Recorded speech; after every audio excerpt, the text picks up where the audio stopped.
Hello, everyone. Welcome once again to another.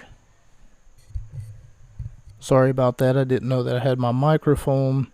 Um, I didn't realize that I had it sort of slanted. So, I'm going to try to keep it straight. Hello, everyone, and welcome to yet another episode of The Gut Wrench Podcast. The Gut Wrench Podcast. Also, a few announcements before I begin. So, next week I will be returning to YouTube, doing a short-lived series, where I will be playing a wrestling video game from the early 2000s, known as WrestleMania 2000. Now, if you've never seen this game played before, if you don't know what exactly to expect, then you would probably want to go watch something to that effect of, see what it is that those old wrestling graphics looked like. Nintendo 64 ran, and I tried to play the game that came out after it, but unfortunately for me, it keeps crashing during the story modes, at least. So I didn't want to have to play like 2 or 3 exhibition games. And by the way, it keeps crashing after every exhibition game that you play too. So you can't even play 2-player and then go into like reset the match and just to make sure that you and your opponent, whoever that may or may not be.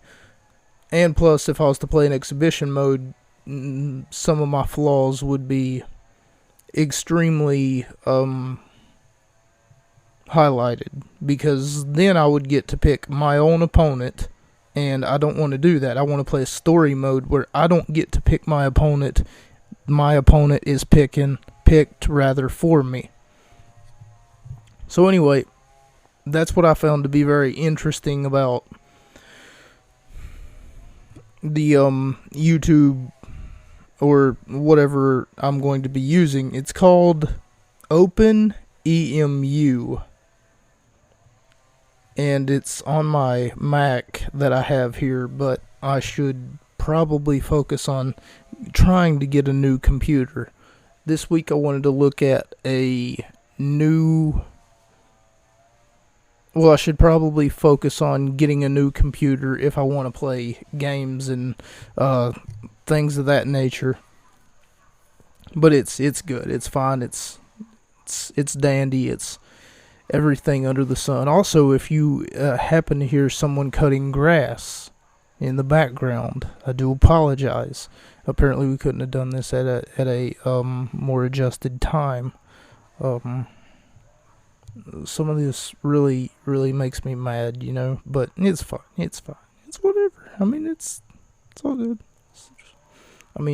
I looked outside and there's I'm gonna be honest with you guys. There's like no grass to cut. He already cut it all. At this point, he's just being a crackhead, and I'm not sure why. So you just let him be a crackhead. Crackheads come here all the time, right? So, my house looks like the crack house.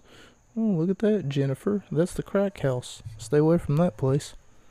But nonetheless, aside from my lowball jokes that I tend to poke at my family once in a while, I have in front of me a PWI official rankings for period ended July 14th, 2022. And you remember I told you that we're, as in me and all of you, my lovely viewers, my lovely listeners, thank you all so much once again for joining me on this Saturday morning, if you're listening on Saturday morning.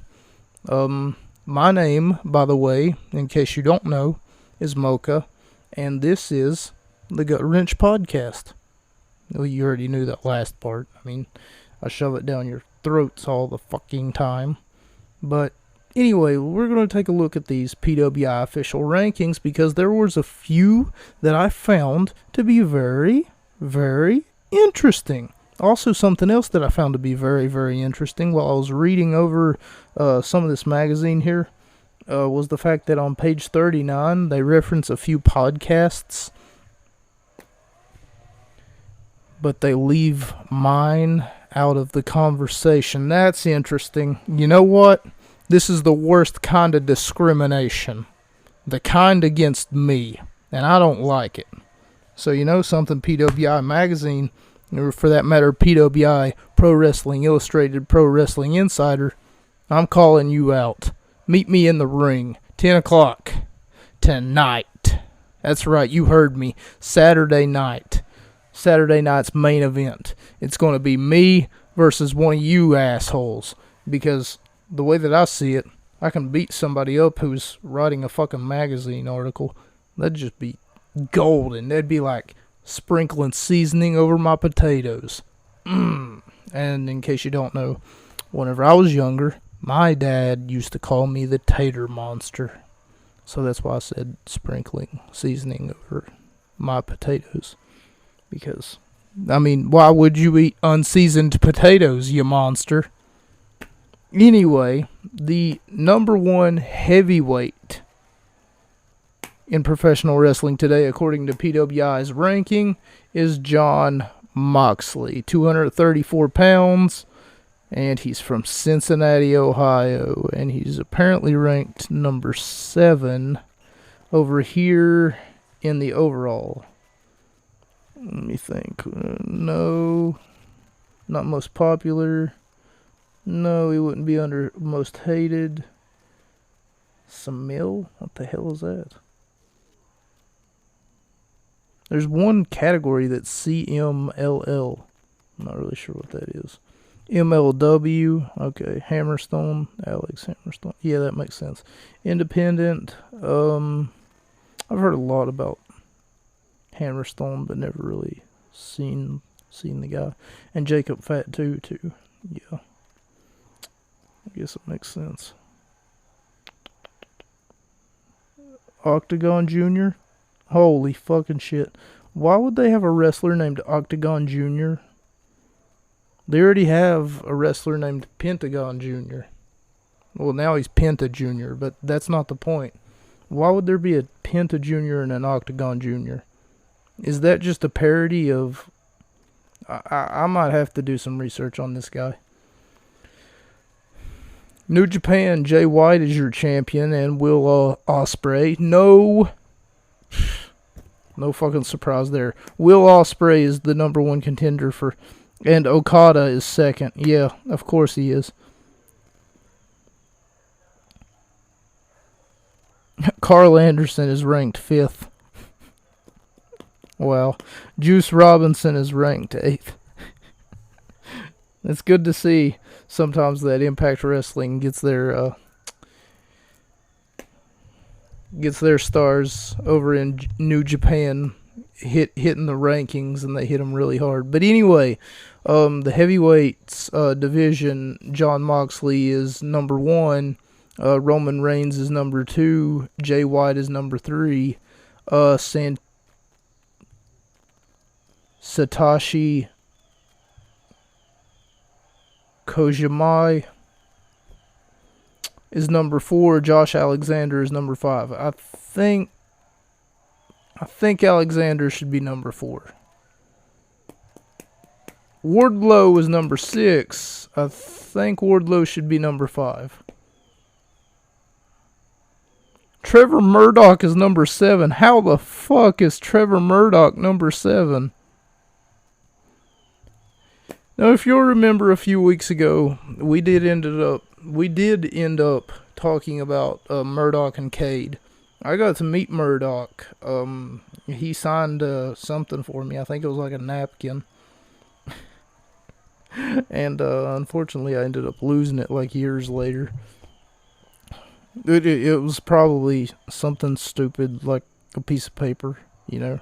And I was like, I will hang on to this forever. And then I proceeded to lose it like 4 or 5. How is Trevor Murdoch? I'm going to have to do some research on this one too, because whenever I'm seeing all these names, right, I'm seeing like Josh Alexander. I just got done watching a match with Josh Alexander, like Jay White, Satoshi Kajama. I don't want to say pajama. Oh God, I'm terrible. Like I'm seeing all these guys over here at Wardlow. I'm sorry, what? Jonathan Gresham. Yeah, like Gresham maybe should be above Trevor Murdoch in at least 3 places, because the last time that I've seen a Trevor Murdoch wrestling match, and this is not a knock on him or anything, but like he's a tag team wrestler at best. I mean, I never really expected him to be relevant in 2022. He's not been in WWE. Where does he work? It says he's the NWA World Champion. NWA. Isn't that the rap group? Fuck the police coming straight from the underground. I'm joking. It's National Wrestling Alliance. See, most of you probably were like, oh yeah, I remember the NWA. Snoop Dogg and... But anyway, with attitude. The N-word with attitude. Okay, shut up. Anyway, what I mean to say is that I didn't know that Murdoch was working for the NWA. That's... I don't know why he's here, though. Why is he on the number 7? Is he really doing, like, big things in pro wrestling that I'm not hearing about? Wardlow is number 2. Pac is number 3. Scorpio Sky. Of course, I'm looking at AEW. Jericho is number 5. Let's look at that most hated. Most hated is the Young Bucks, and if you'll remember, the most hated last time... Oh, and by the way, this is the November 2022 edition of Pro Wrestling Illustrated. Please, for the love of God, tell me how this is the November 2022 edition of Pro Wrestling Illustrated whenever we are in September. It says that it will remain on display until October 4th. And I seen it like last week. This is the third day whenever this goes up on the podcast medias that you will be listening to it from. But nonetheless, this is the second day of September. As far as the women go, we looked at the heavyweight rankings. Bianca Belair is number 1. She should not be. Thunder Rosa, number 2.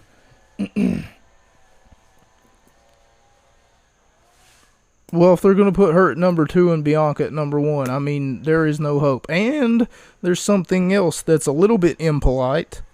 Apparently they weighed the women, because if you'll look over here where it says heavyweights, it says Jon Moxley, 234, Cincinnati, Ohio. Over here it says Bianca Belair, 165, Knoxville, Tennessee.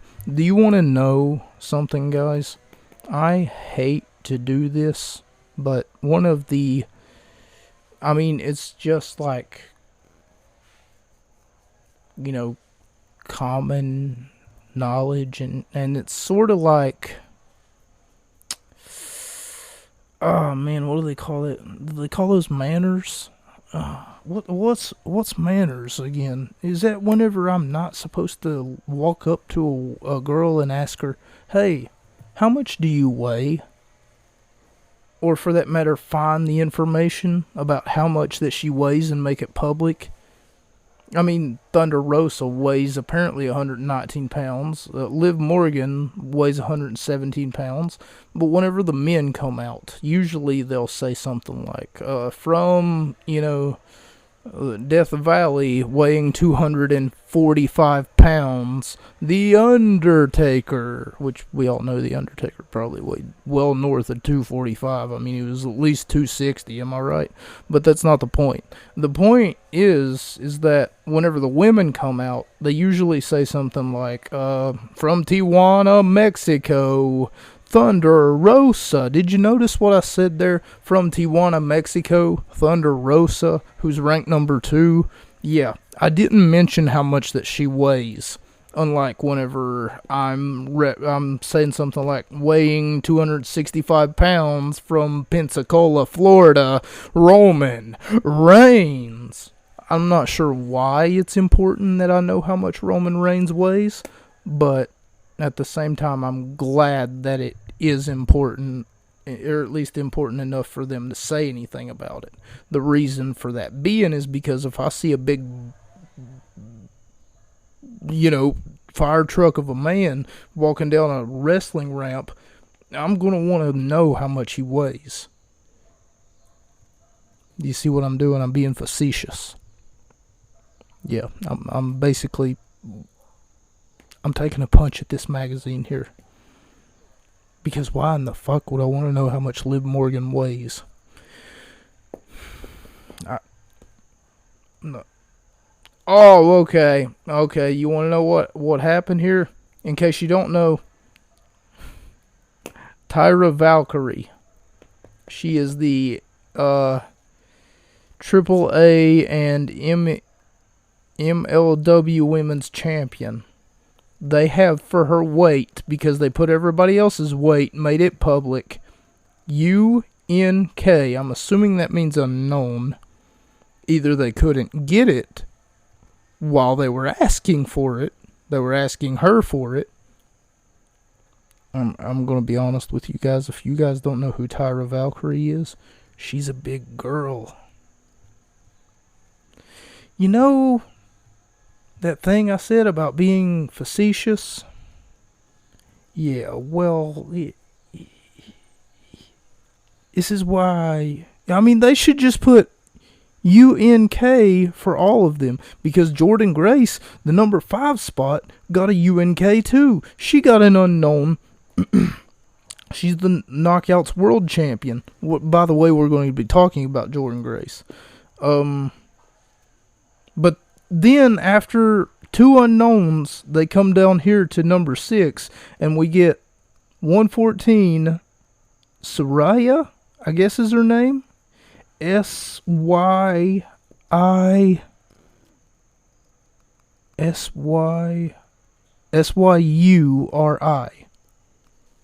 Saraya,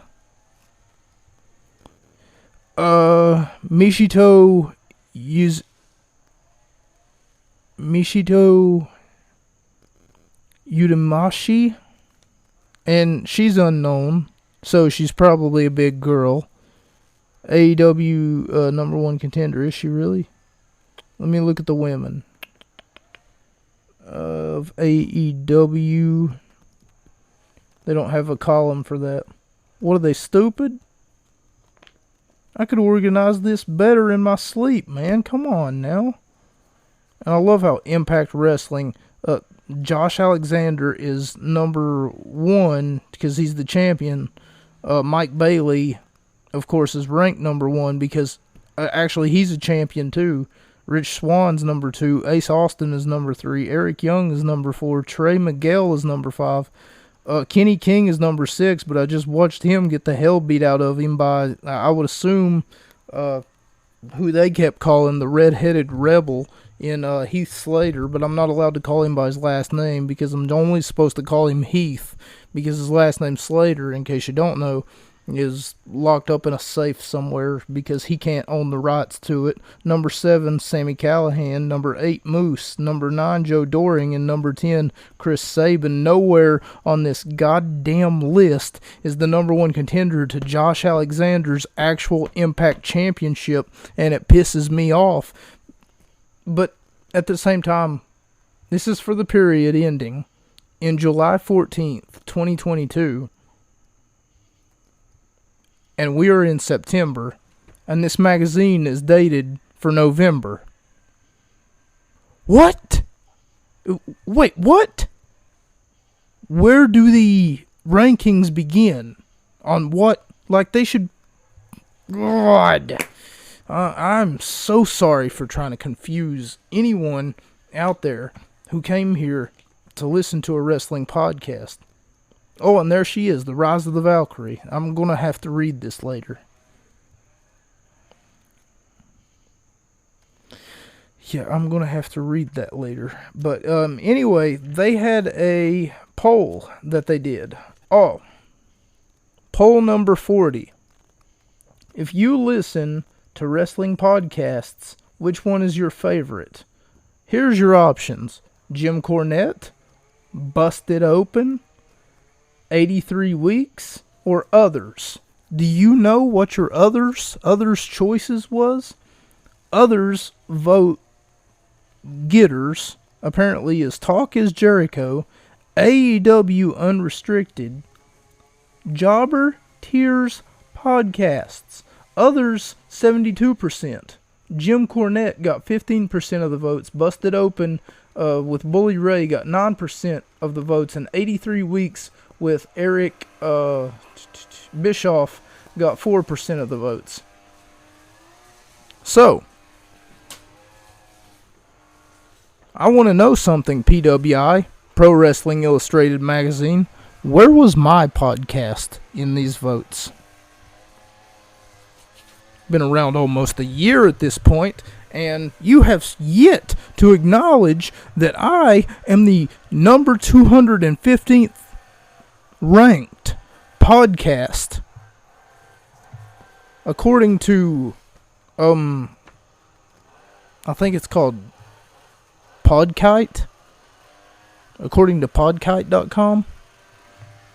But nonetheless, that's enough of that nonsense, because that's all that it is a whole bunch of mumbly, bumbly, diggity, hot garbage nonsense. If I wrote that magazine, it would be up to date every month. They wouldn't be selling these from October 2nd until, because it's on display until October 4th. I didn't mean to say October 2nd.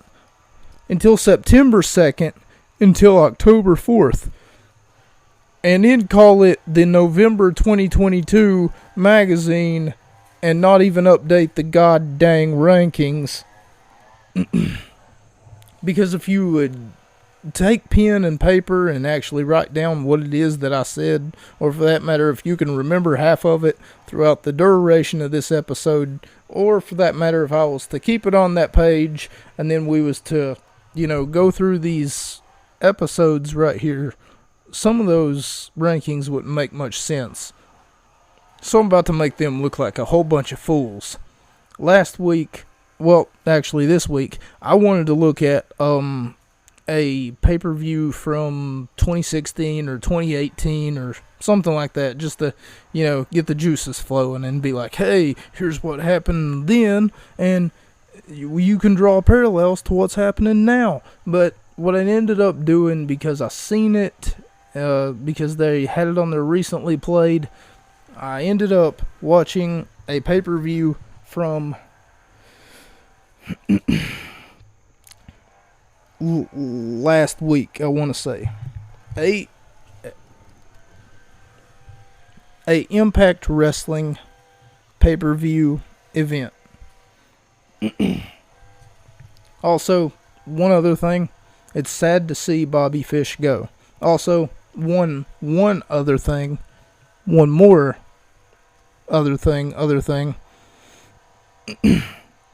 though Bobby Fish is leaving AEW Wrestling, I can see why. Maybe he's not happy, or for that matter, maybe he thinks that he can find better opportunities somewhere else. In an interview, he said that he would go to war for that man, of course, speaking on Triple H. Had that been the case, I would like to wish him good luck in his future endeavors, because I guess AEW just doesn't have the right feel to it. So, about that thing that I said about me coming back to YouTube, I figured that I would do something. Before we get into today's event, there's two things that I want to say. Number one is the fantasy booking that I want to show, or rather tell all of you about, that I had a great idea for. So in case you don't know, and I didn't really say it, the number one ranked tag team today is Dax Hardwood and Cash. Hang on, let me think. I can't remember his last name. I want to say Dealer, but I know that's not right. Crash, and it's not even Cash, I bet. Shit. How unprofessional of me to not remember his name. Oh yeah, and I call myself a wrestling fan. Haha, the joke's on you. Cash Wheeler and Dax Hardwood. But you see, the tag team that I wanted to talk about in this particular instance was the number 5 ranked Doc Gallows and Carl Anderson, the Good Brothers, the Impact Tag Team Wrestling Champions. Had that been the case,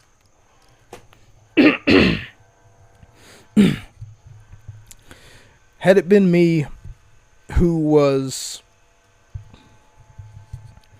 booking this Jon Moxley CM Punk situation, you see, what I would do is, seeing as though that Jon Moxley just got out of rehab, is I would go ahead and take a look at CM Punk and then allow him to go back and regress back to 2009, 2010, whenever he used to come out and he used to mock the audience, because they all had the one thing that he didn't have in his career, and that's a crutch. Every one of you are probably going to go outside, he would say, and smoke a cigarette after this, after I'm done talking, or for that matter, you're probably at your house right now, and you're probably drinking a cold one, and that's okay to you. It's okay for you to sit there and drink your beer and smoke your poison. And then he would hold up his fist and he would show the X that was on his wrist. And then he would proclaim that he is better than all of you because he is straight edge, because I am straight edge. And then he would go on to defame everyone in the audience, and they would hate it. They would hate every minute of it, and especially my mom. You see, she felt as though that it was a personal attack against her.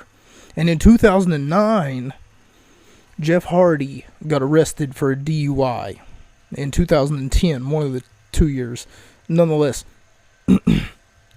2008 rather, CM Punk was a shoo-in for this role, because the fact was that CM Punk was, in all regards, the person for this role, because he was the exact opposite of what Jeff Hardy had gotten in trouble for. So he came out and he gave Jeff Hardy a piece of his mind. He gave the whole WWE universe, if that's what we're calling it now, a piece of his mind. And he basically just ran roughshod through Jeff Hardy, telling him how despicable he is for putting other people's lives in danger. And for that matter, for putting... basically saying how selfish he was, and why would you drink, makes no sense. I adopted the straight edge lifestyle as well. Whenever I was younger, I used to walk up to my mom's friends and tell them I'm straight edge and that means I'm better than you, but now I don't really do that anymore because that's a little bit rude, maybe. Or for that matter, I'll have to hear about it, like they'll go out on a tangent and let me know how wrong I am. So anyway, had that been the case, it's neither here nor there. My point, of course, is that if that were the case, that one time that CM Punk was so passionate about that one thing, and Jon Moxley, as I mentioned, just got out of rehab for a alcohol problem, it wouldn't be a far stretch, and it wouldn't take much resources, seeing as though that they've done it in the past, to let one of Impact Wrestling's superstars come over to AEW and wrestle. Or not even wrestle, but rather valet. Because CM Punk, back when he did what I just talked about, was a part of an exclusive group known as the SES, the Straight Edge Society, where Jesus, you guessed it, CM Punk, was basically seen as a messiah or a savior of sorts. Because you see, SES can also mean straight edge savior, if you think about it. And his straight edge lifestyle was a little too extreme for not only a lot of the audience members, but also for one Jeff Hardy. So imagine if CM Punk were to regress back to that. Take Serena Deeb, the one of two Straight Edge Society members who used to follow in his footsteps. As a matter of fact, he shaved her head on national television, believe it or not. Maybe this is something that we'll look at later on to further exaggerate these points. Or, for that matter, maybe you have a phone in front of you and you're not too educated on what exactly CM Punk did back in those days. Maybe you want to take a look for yourself. I suppose I'm getting off topic here. And I still have a pay-per-view to sort of glimpse over a little bit. It's called Emergence. And I will be returning to YouTube. And I will try to provide color commentary in those wrestling matches on that video game that I was telling you about. If you've never heard of it, it's called WrestleMania 2000. And it's for the Nintendo 64. I had a lot of fun playing it as a child. But nonetheless,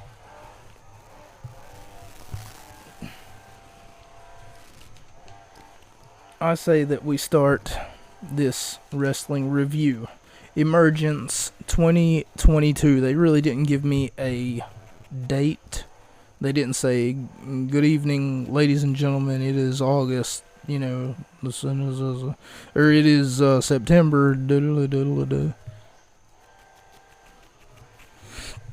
As I take you to our first match as Bhupinder Gujjar versus Brian Myers. And it is for the Digital Media Championship. And this is not a Emergence. This is Emergence, Countdown to Emergence, rather. So, Brian Myers comes out and he calls himself the most professional wrestler. Keep in mind they're in Chicago and he's from New York. Afterwards, he also runs down, their terrible, terrible sports teams, saying something along the lines of the Chicago Bears have a better have a better chance of winning the Super Bowl because they're in Chicago. He says the Chicago Bears have a better chance of winning the Super Bowl than I do losing against Bhupinder Singh.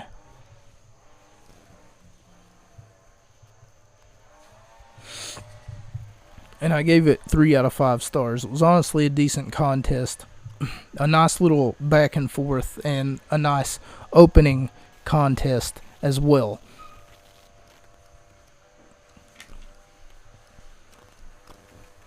Also, Brian Myers comes out with a microphone in his hand, and he calls himself the most professional wrestler.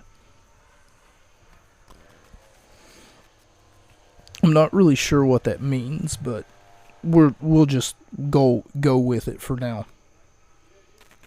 The commentary team is that of, they go by different names than the ones that I'm going to give them, but this is who I know them as. Aiden English and Tom Phillips from WWE.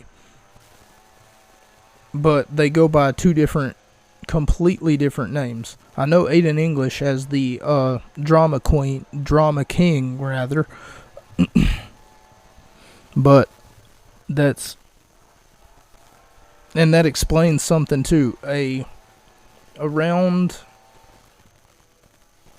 3 or 4 months ago, I was trying to look for him on Twitter. Aiden English, but I couldn't find at the Aiden English. I think was his old tag, or at Aiden English was his old Twitter tag, but now it's not there anymore. Nonetheless, what I mean to say is that this match was really good. It wasn't like, anything to wet the bed over, but it wasn't like, boring per se. Now we go to our next match, which also, we're still on the countdown show. Kind of sucks too, because this one didn't belong really on the countdown show, but it's the Knockouts Tag Team Championships, as Vexed, VXT, a team made up of Chelsea Green and Deonna Purrazzo, who have only watched Purrazzo in the past over on WWE. I have never really seen her in tag team action, however. Takes on the team of Tyra Valkyria, the ranked number 5 in the women's division, if you'll remember, and Rosemary. Also, not only is she ranked number 5, but apparently they don't know how much she weighs, and I guess that bothers them. Doesn't bother me. The Knockouts Tag Team Championships are on the line, as Vexed was to pick up a victory. Deonna Purrazzo and Chelsea Green obviously have more chemistry. They said in an interview later on in the night that they've been friends for well over 10 years, and the teamwork between these two really shows. And not only that, but there's a woman Rosemary, the second woman, a part of Tyra Valkyrie and Rosemary's team. Rosemary spits the blue mist or the green mist into Tyra Valkyrie's face, and then she's got no one on the corner to tag out whenever Green and Purrazzo take over for the victory. I gave it 3 out of 5 stars because it was really entertaining. It looked like Valkyrie missed her cue somewhere along the lines of one of the things that they were going to set up for, and they had to make a decision, maybe, but whenever they did make the decision to carry on with the match regardless of the missed cue, Deonna Purrazzo did not miss her cue to break up the 3 count and then take control of the match. Nonetheless, it was a beautiful contest. Women's wrestling. Then we go to our next championship match, which starts the Emergence event. We're no longer in the countdown to Emergence event, as Jack Evans goes one-on-one against the champion, the X Division champion, Mike Speedball Bailey. Now, had it been me, I would tell this man to change his name right now, because a speedball apparently is a drug. So unless you want to be known as, I could be wrong. Maybe I'm thinking of an 8-ball or something like that. But,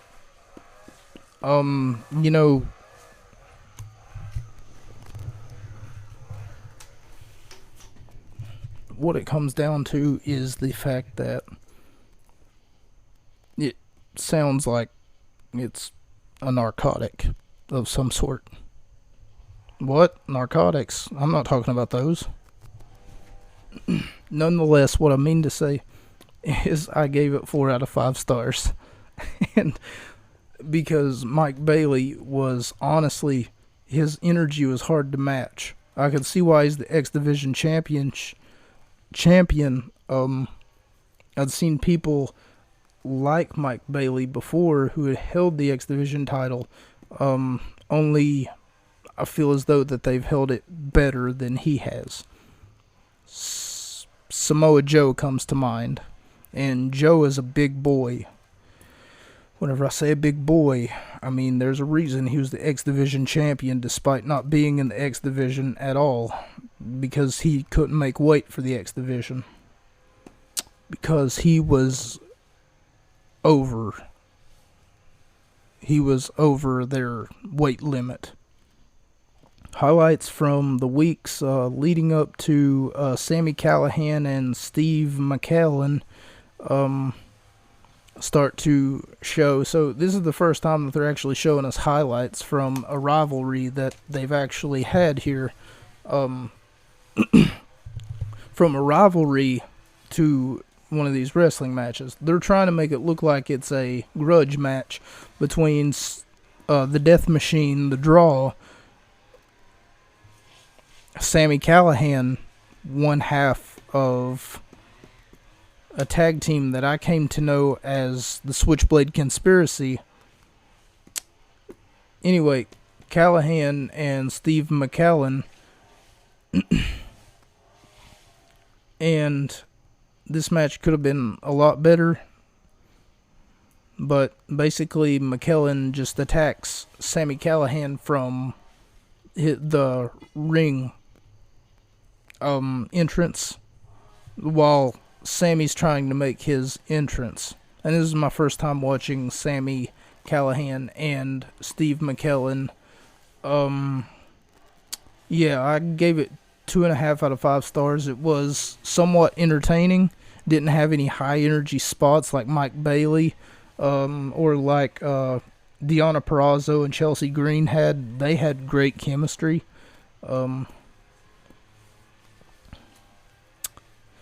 Whenever she says that she was friends with this woman for 10 years, I mean, she means it.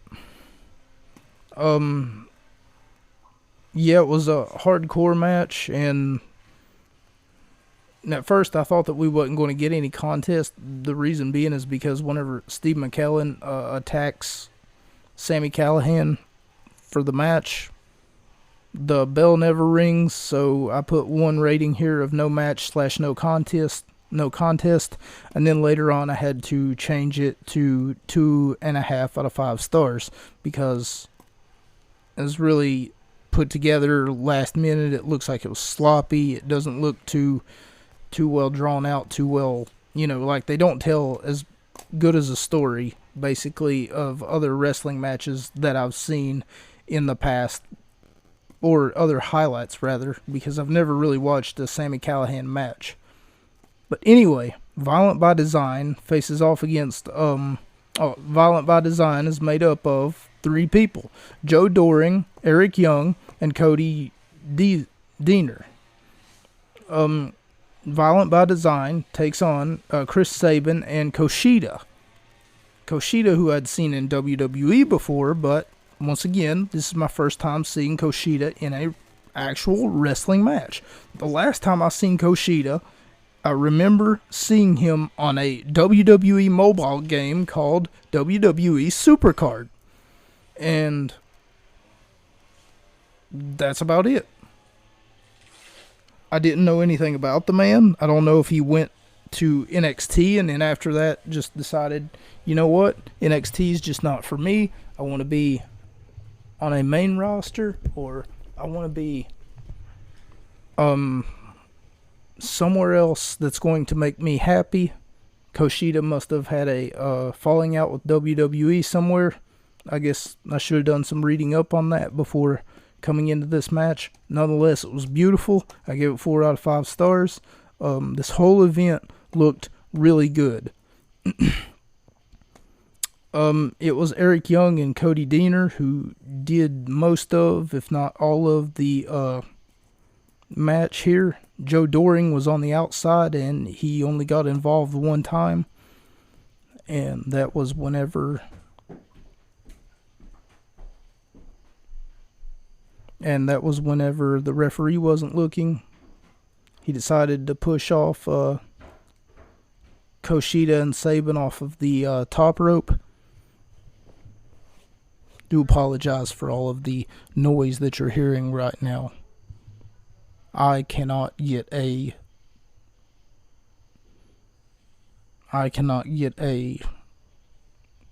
silent broadcast to save my life. Kenny King calls out Heath, and by doing so, he calls out the Red-Headed Rebel, and the Red-Headed Rebel by default shows up, and what he does next is basically just a neck breaker to Kenny King, which is not what King asked for.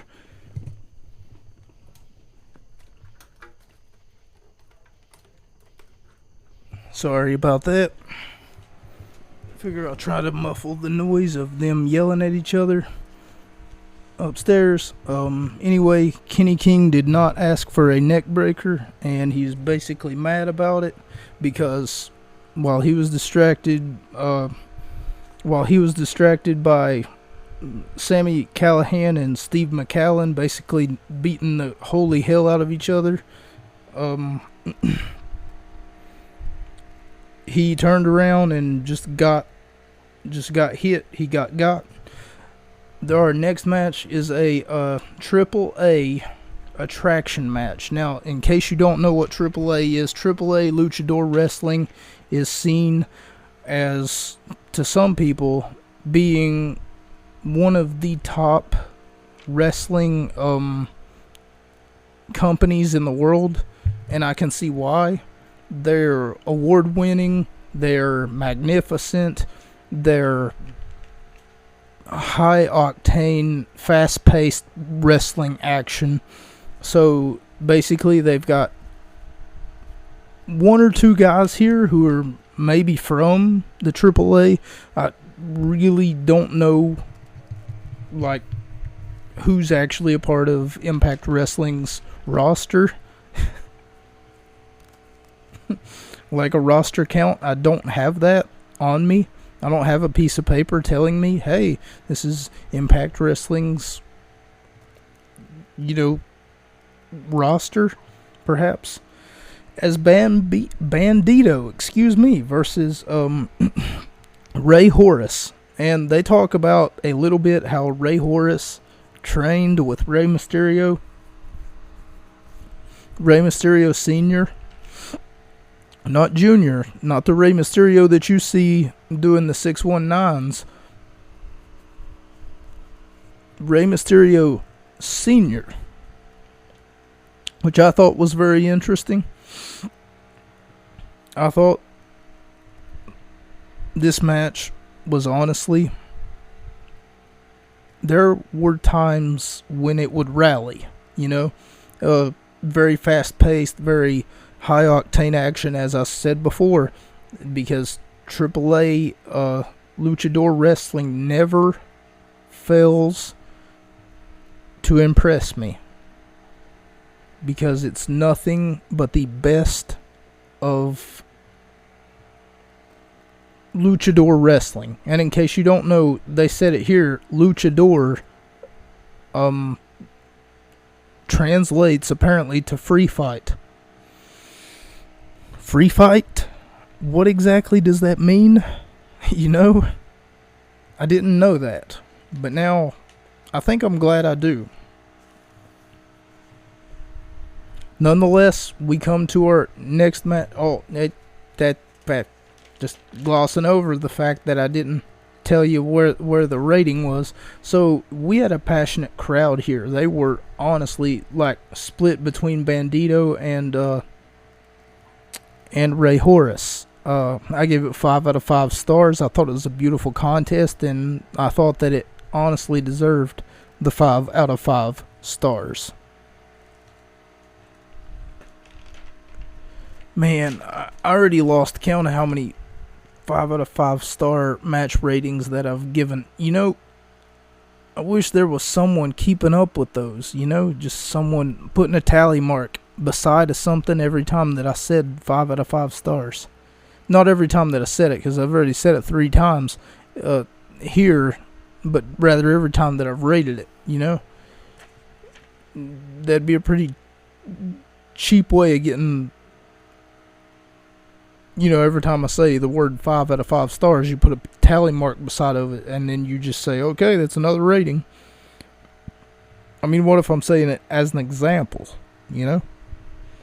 You need to think about these things.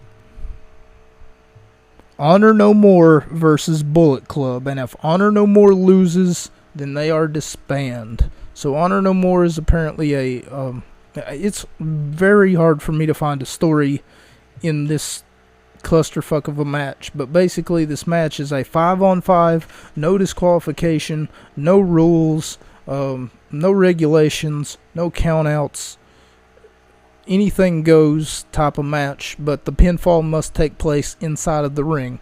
So something goes, you know, you can't just say anything goes and then put one restriction on it. That means that something's gonna go. Eddie Edwards, Mike Bennett, PCO, Vincent, and Matt Taven make up Honor No More. Bullet Club. Okay, so I'm just going to go ahead and address the elephant in the room. Bullet Club has over 300, possibly more, members. Okay, so representing Bullet Club is Carl Anderson, Doc Gallows, Chris Bay, Ace Austin, and they only say his name like once. I'm being serious, and like I said, Bullet Club has over 300, 400 members.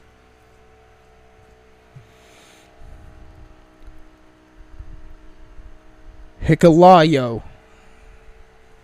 So, I'm sorry if I butchered that, but I'm only saying it once, just like they did. They maybe said it a handful of times, is what I'm saying. But, you know, like, to new viewers, saying it one time is really not going to help. As you know, Carl Anderson and Doc Gallows are the ranked number 3. They are the Impact Tag Team Champions. Ranked number 3 according to a magazine that says that it's the November edition, despite the fact that we're not in November.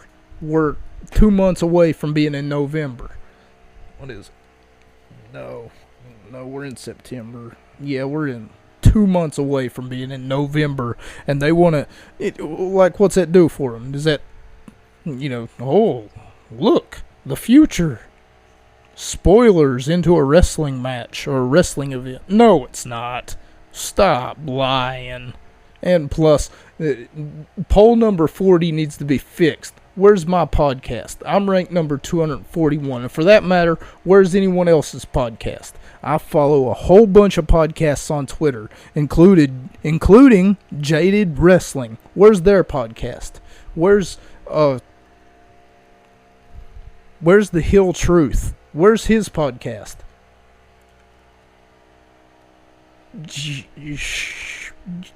You guys don't know, okay? I listen to a lot of content.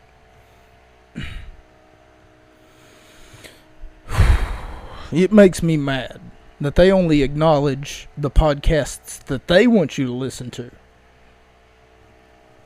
I don't even get sponsors. But I'll tell you what I do get. I get bitches. Okay, so the next match on the card...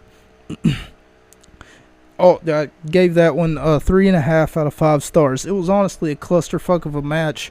Just everything going back and forth and left and right and up and down. And, at times it was hard to keep up with, but at the same time it was kind of slowed down due to the fact that there's so many bodies.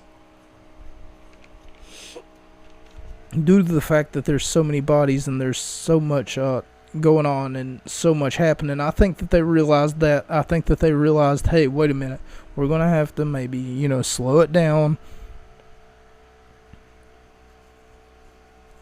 As far as entertainment value goes, though, it was sort of lazical at times, and the match felt as though that it was not very well choreographed at sometimes. Just almost like 20% of it, maybe. Every time that you seen Carl Anderson and Doc Gallows and Chris Bay and Ace Austin, they were doing something.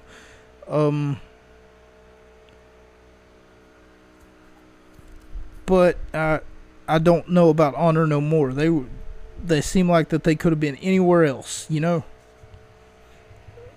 They did win, so apparently Eddie Edwards and Mike Bennett, or Mike Taven and Mike Bennett, no, Matt Taven and...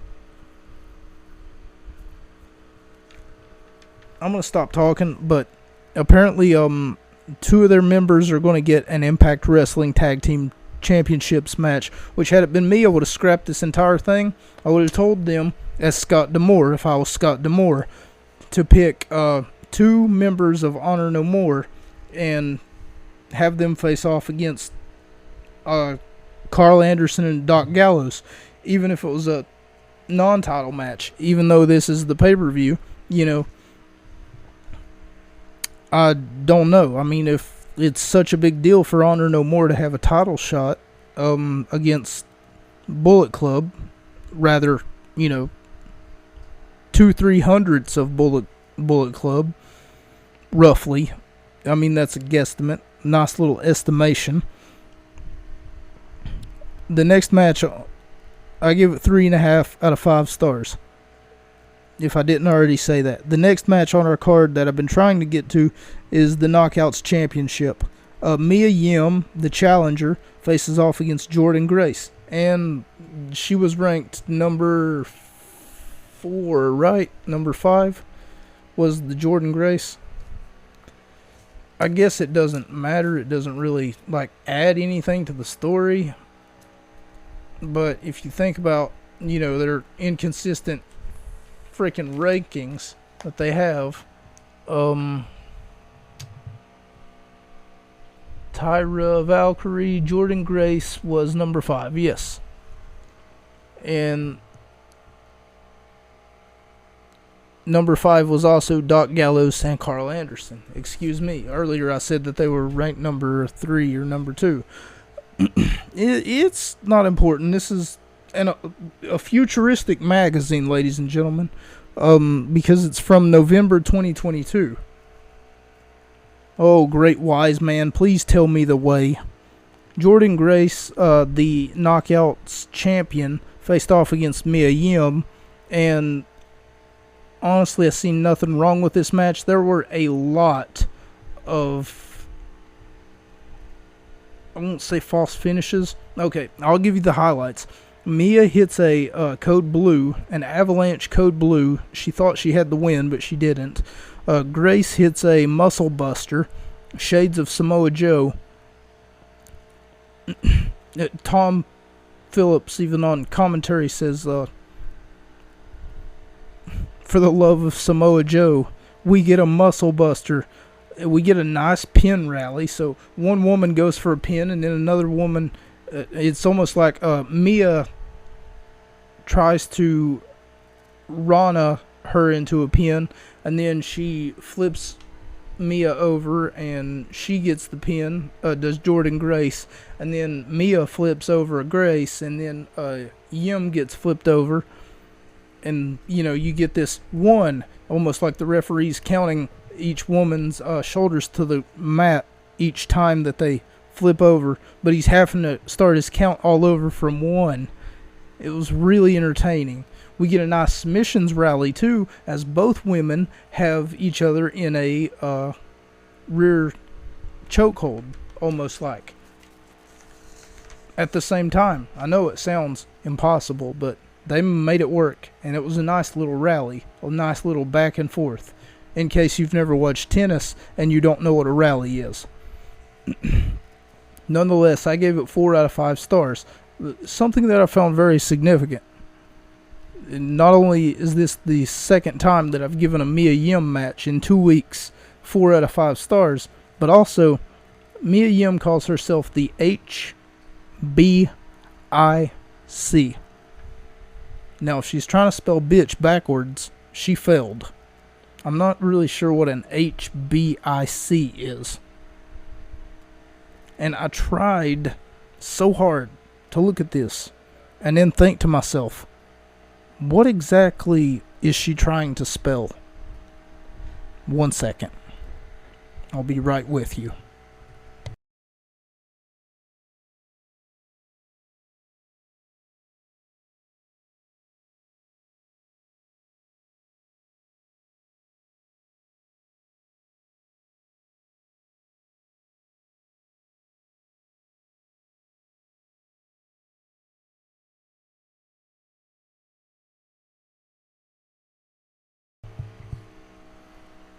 Thank you all so much for joining me for the Gut Wrench podcast. I do apologize for that brief interruption.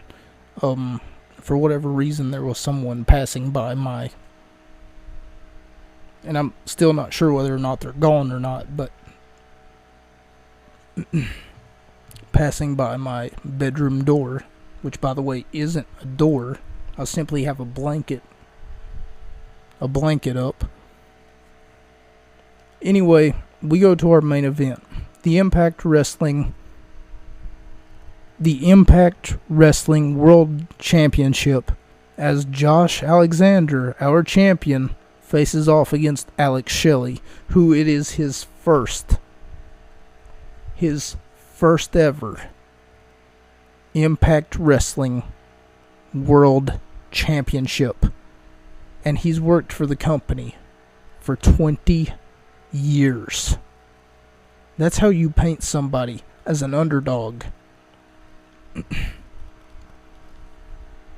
He gave Josh Alexander everything that he had, every ounce of sweat, every ounce of spit, and every little drop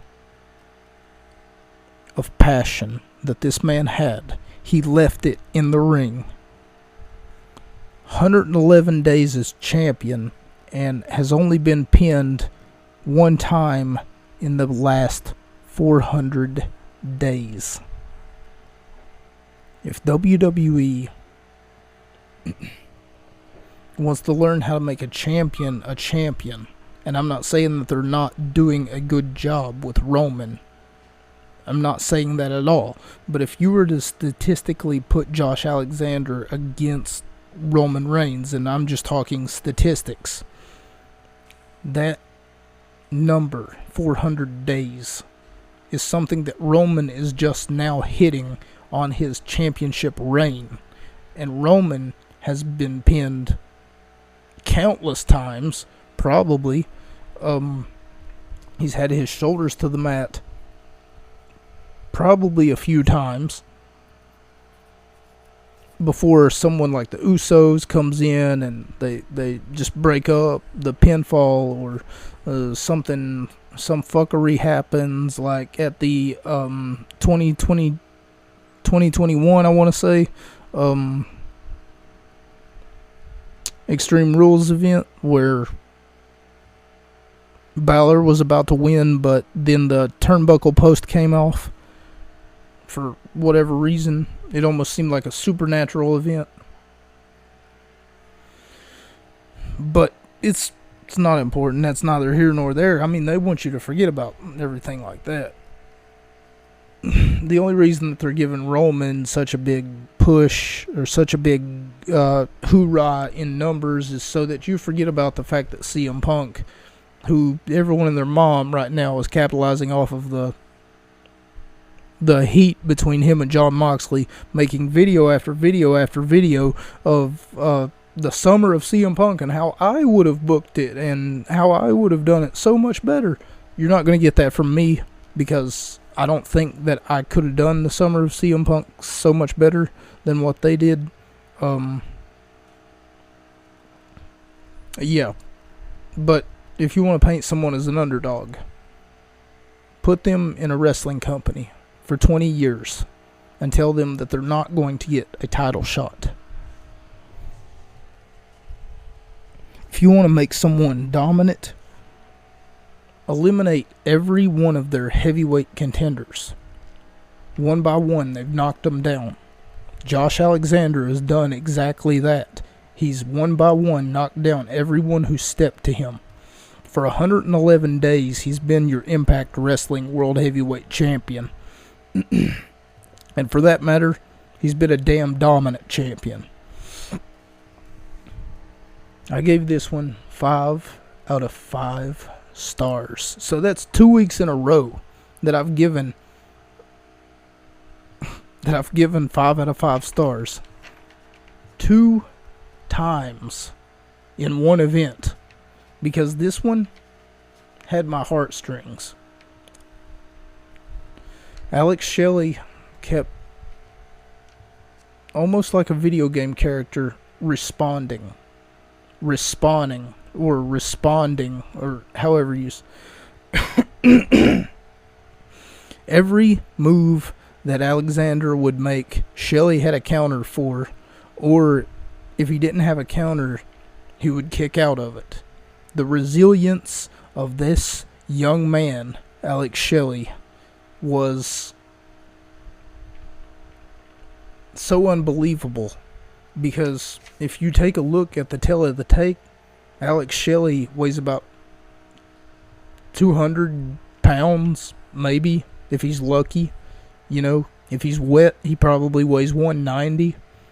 Josh Alexander, however, weighs about 250, 270 pounds. And he's probably 2 feet taller than Alex Shelley, if not a foot and 3 or 4 inches.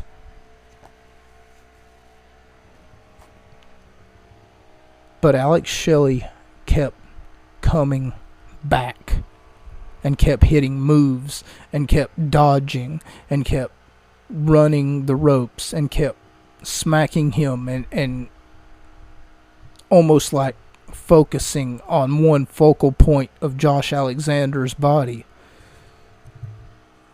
Unlike the Mia Yim match, though, I didn't write down a whole bunch of highlights because he didn't really do anything too, I wouldn't say extraordinary, but it was the story. It was the story that they told. It was the story that they set in motion to basically say, hey, here's our champion, here's our number one contender, let's put them together and let's see what we've got to tell you a story that they both, almost like a dance.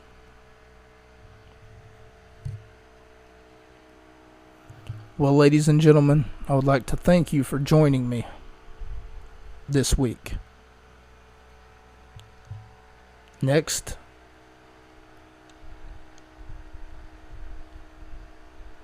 Sunday, not tomorrow, because more than likely you're going to be listening to this Saturday. Next Sunday, in 8 days from this broadcast getting uploaded. Well, actually 7 days. 8 days from this broadcast being recorded. 7 days from now, I will have part 1 of a multi-part series on YouTube of me playing a video game from my childhood and hopefully providing interesting commentary to it. Thank you all so much for joining me. I'm the one-man wrestling empire, Mocha. I'm ranked 215. I should say we're ranked 215 on the Apple Podcast Store. Also, if you could do me a small favor, very small, if you could go to Spotify, if you could go to Apple Podcast, wherever you're listening, and leave me a review. Let me know how I'm doing. I don't care if it's a 1-star review. I don't care if it's a 5-star review. It's your turn. It's your turn. You're the audience. And it's your turn to leave me the review. Am I doing great? Am I doing good? Am I even doing decent? That's what 3 out of 5 stars is, in case you didn't know. Thank you all so much for joining me. And until next time, remember, you can make a difference. No, that's not my closing. Hang on. I'll get it right. And until next time, remember, stay hungry. Wait, that's not it either. Hang on. I'll get it right. Give me a second. And until next time, that's a wrap.